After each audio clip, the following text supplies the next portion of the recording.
Bonjour à tous, je suis très heureux de vous retrouver aujourd'hui pour vous faire découvrir la toute première édition du guide Michelin, l'édition 1900. Le guide rouge comme on l'appelle maintenant est dès sa première édition, rouge. Au niveau du format, je serais tenté de dire qu'il est fait pour rentrer dans la boîte à gants, mais je suis pas sûr que ça existait à l'époque. On va donc se contenter de dire que c'est un format de poche. Comme on peut le voir, ils sont très fiers de sa gratuité. C'est écrit partout, devant, derrière, mais il n'y a pas un truc qui vous choque là?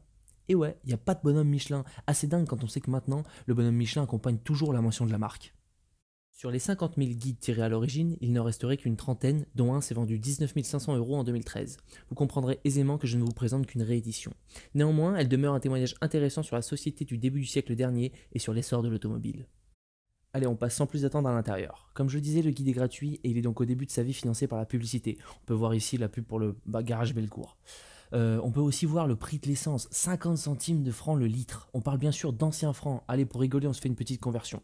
1000 anciens francs valent aujourd'hui 1,52 €. C'est à peu près le prix de la pompe, du litre à la pompe, hein, c'est 1,40 € à peu près.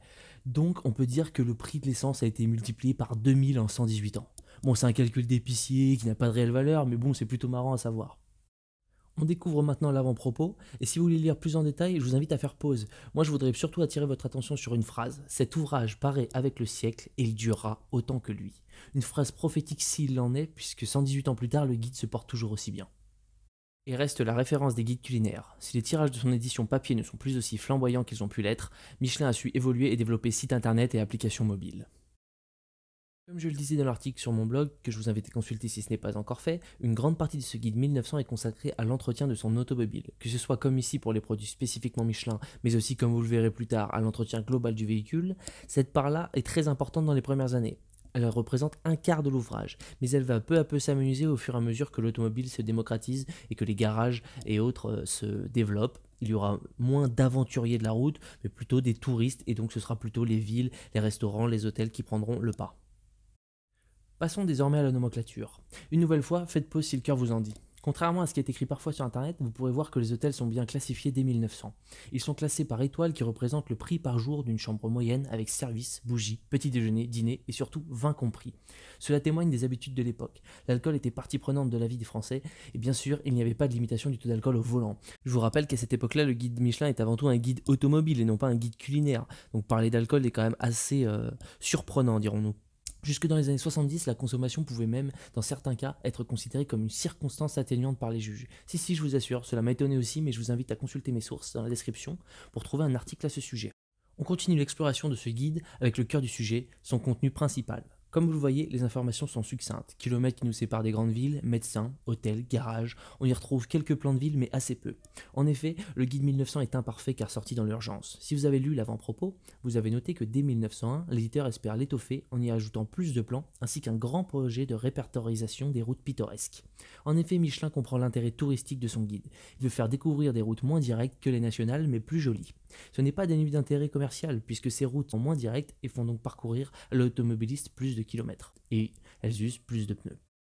En page 288, on peut voir une publicité à laquelle je ne m'attendais pas. La marque Columbia fait la réclame de ses voitures électriques. Je ne pensais pas qu'en 1900 les voitures électriques étaient déjà sur le marché. Encore plus étonnant, on peut y lire que ce qui a surtout contribué à assurer le succès et la grande popularité dont jouissent ces voitures, ce sont ces accumulateurs puissants qui leur permettent de faire des grands parcours sur une seule charge. C'est amusant puisqu'aujourd'hui encore, l'autonomie semble être le principal grief des voitures électriques. Nuançons néanmoins les propos des publicitaires, puisque Michelin, visiblement pas contre l'essor de ses voitures, pointe dans sa nomenclature le défaut des accumulateurs. Nous espérons que pendant l'année 1900, les accumulateurs électriques auront fait des progrès suffisants pour que nous puissions indiquer utilement les stations de charge électriques bien installées. À l'heure actuelle, ce renseignement nous paraît prématuré. Dès 1900, l'électromotion avait visiblement pris du retard face aux essences, un retard que 118 ans plus tard, elle a toujours du mal à combler, même si le rapport de force tend à s'inverser. On ne peut que se désoler que les voitures à essence aient pris le pas sur l'électrique, notre planète s'en porterait sûrement mieux. Allons maintenant en page 282.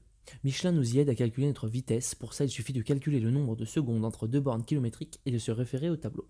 Cela indique deux choses. En 1900, point de compteur sur les voitures, et donc par extension, pas de limitation de vitesse. Celles-ci ne sont apparues qu'en 1974. Encore une fois, cela m'a surpris, moi qui ai toujours connu ces limitations. Entre l'alcool et la vitesse, les routes en 1970 étaient comparables au Far West. Pas moins de 16 000 personnes sont mortes en 1972, l'équivalent d'une petite ville. Désormais, les derniers chiffres font état de moins de 4 000 morts. C'est quand même mieux comme ça.